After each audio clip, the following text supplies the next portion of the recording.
So we're going to bump the SEV to $500,000. 50% of the new assessed value. Correct. Got it. Say you're buying $1 million property, right? Yeah. You're paying $1 million. You're paying $1 million for it, right? So you're looking at the notice of assessment that you either got in the due diligence information that the seller gave to you, or you can get that from, it's public record. So you can get that from what's called the GIS system.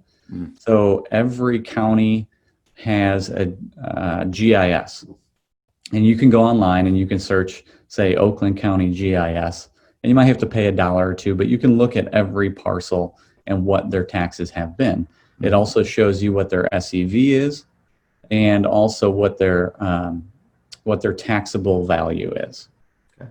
So from that point, so say, going back to our example, say we buy $1 million property, and you look at that notice of assessment, and it has an SEV of $400,000, right? So your SEV is always, well, not always.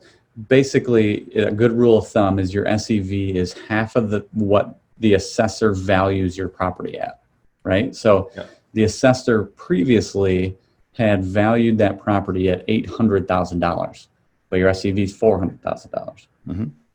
So when you buy the property, what's going to happen is when that master deed transfers, it's going to trigger the assessor to pull sales comps in the area for your property to get a correct SEV for that property moving forward.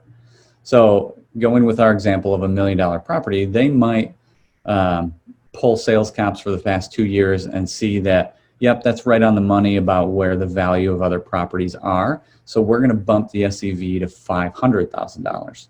50% of the new assessed value. Correct. Got it. And at that point, your taxable value is going to go up. And so the taxable value is what you get taxed on, right? So the taxable value goes up. Every township, city, county has a millage rate. So that specific millage rate, you're going to multiply by the taxable value of that property.